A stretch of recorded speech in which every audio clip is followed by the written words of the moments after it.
thought I'd just spend a few minutes really sort of getting out of the weeds and looking broadly at what's happening in workforce development. I know you all come from different vantage points, but all of us, and we were just talking about this before we started, the end of the day, it's about jobs.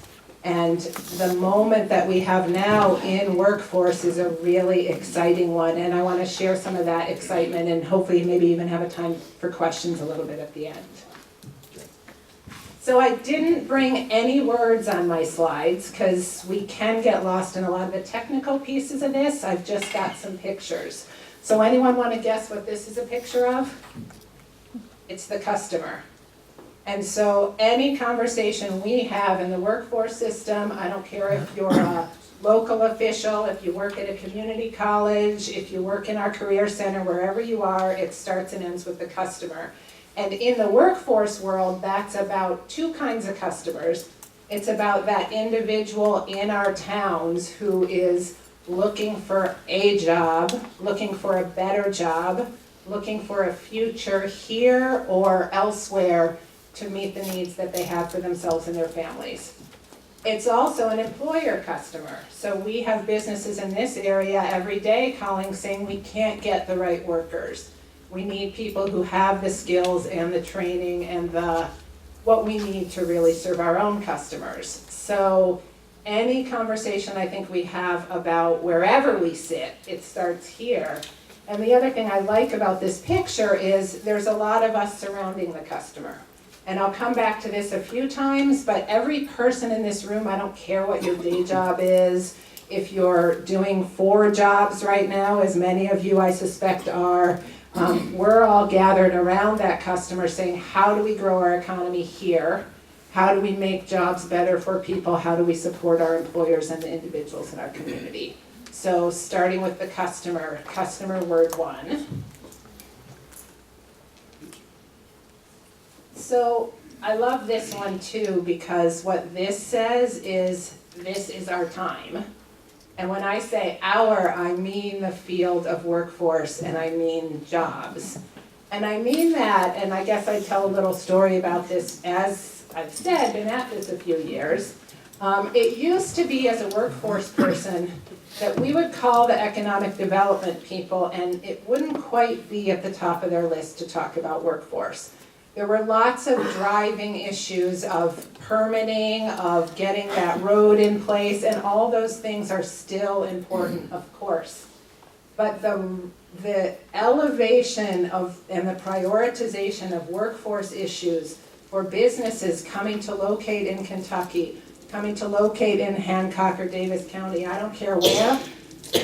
Today, if you look at what the priority factors are for site selection, workforce is number 1.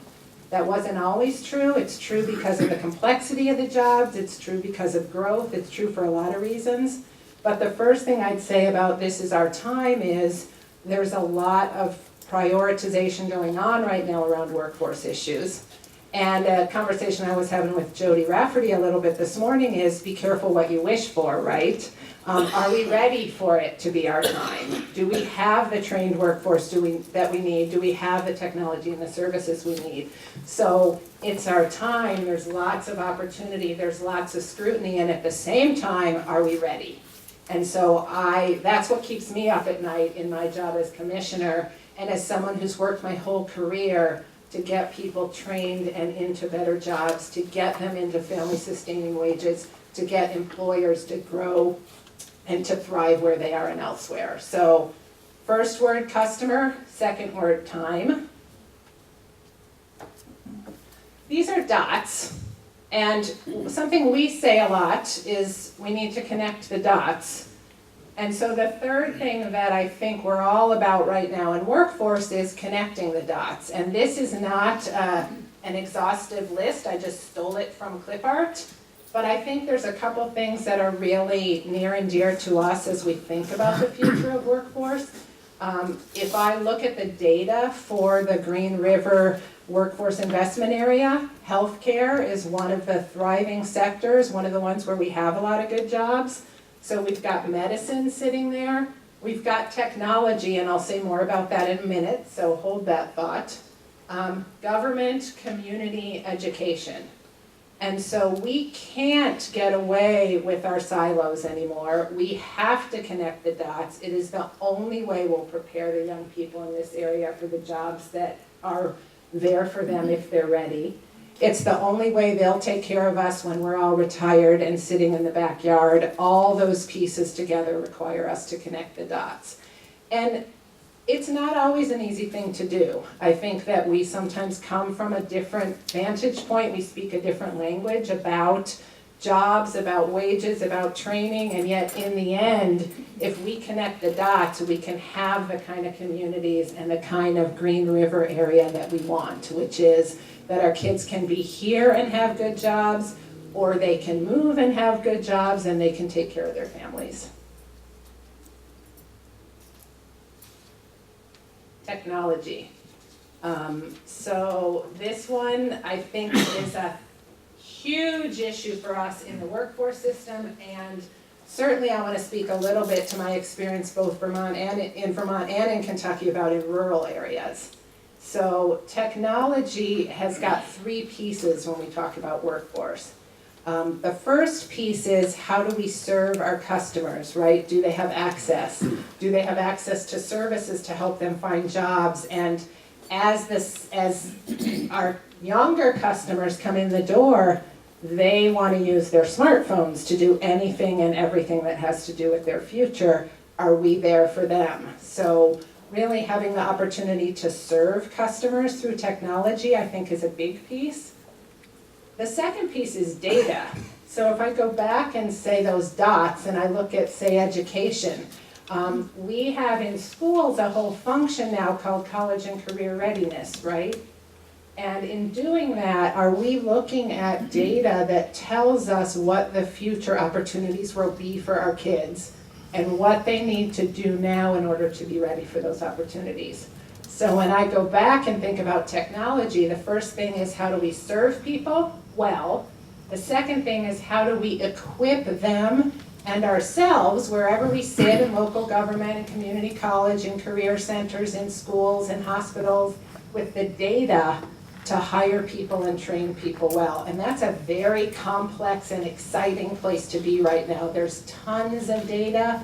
How do we get it to the point where we can really inform our strategies about educating ourselves and our children? And then, of course, the third piece of technology when we talk about jobs is jobs in technology, right? And so there's a lot of work going on right now in Eastern Kentucky around telework. So do we have the infrastructure for technology that lets us have jobs where I can work from home, I can live here, I can work for a company that's based in St. Louis with an office in California and an installation in Kentucky, and it all happens through technology. And so, we've got a staff person in our agency whose brother lives in Owensboro and works for a small technology firm, right? So there's jobs in and through technology, there's data that our technology allows us to find, and there's service we provide to our customers. And so us being ready for the jobs of today and tomorrow really brings us back time and again to that technology question. You're only young once? Maybe not. Maybe we're young multiple times. Youth, our young adults, our young people.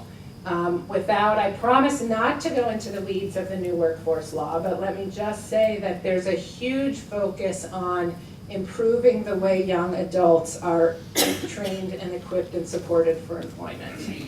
And so I put this up, you're only young once. That moment that we have with our elementary and middle and high school youth, are we using it wisely with and for them for their futures? Do we have the data in place to support them in their career planning? Are there resources in place to start hooking them up with employers?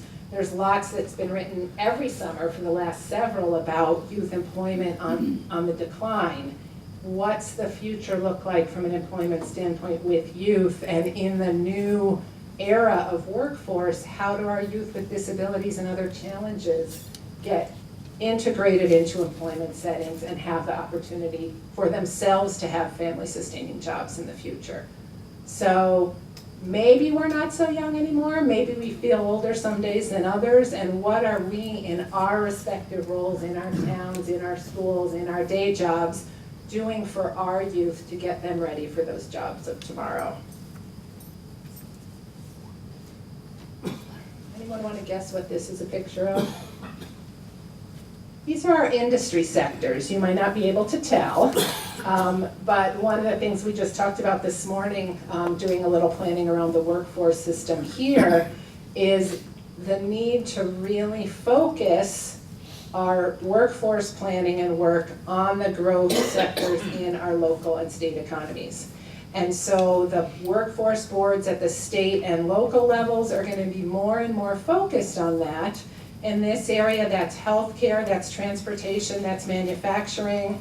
So how do we focus our kids, ourselves, our jobs on those sectors and look ahead just far enough to be ready for what's coming and to influence it in the kind of economic and educational planning that you all in your various perches that you sit in here have the opportunity to do. So what have we got today and what have we got tomorrow? It's a sector-based approach that wasn't always true in the workforce system. I think we spent many years trying to be all things and do all things with all people. And now we're saying, okay, Kentucky's got a real toehold in manufacturing. What does that mean for manufacturing jobs and training and skills? Healthcare is another sector that, whether you're in a rural or an urban area, gives a lot of opportunity for good family sustaining jobs. What are we doing to be ready and to support that? So I think that that word that, I used to do a job called sector strategies, what it means is really focusing on where the opportunity and the growth is for Green River, for Kentucky, and making sure that our investments and our focus stays there. Okay, who's good on mathematical formulas? Anyone want to know guess what this is? Answer's 4. Excellent. This is a pipeline. It's not a talent pipeline. I pulled it off it's probably some formula for oil and gas extraction or something. I believe that's what I got it from. But that slide I showed earlier about connecting the dots, that's the process. And ultimately, I think the outcome we're after is a little bit more of a pipeline than we used to have that says whatever the needs are from employers to fill those jobs, we're developing the talent all along those steps. Maybe not through mathematical formulas, maybe through the hard work and conversation and planning that we do together. But ultimately, that there are people in these communities who are ready for those RN jobs that are growing, who are ready for some of the manufacturing and technology jobs we're going to have. What does that take now? What does that take post-secondary education? And oh, by the way, there's this term that's thrown around a lot now, college, cradle to career. I'm trying to banish the word to and say through. Because ultimately, I don't care what your day jobs are, I bet you that you're out there thinking about some training you need. It may be because you don't have a clue about social media, I'll speak for myself. It may be because there are new technical requirements in your job that didn't exist last week, that exist this week. But all of us are in still the talent pipeline, even if we're toward the end of our career or in the middle. So if we start cradle through career, it means that every step of the way there's a piece of opportunity and education for us.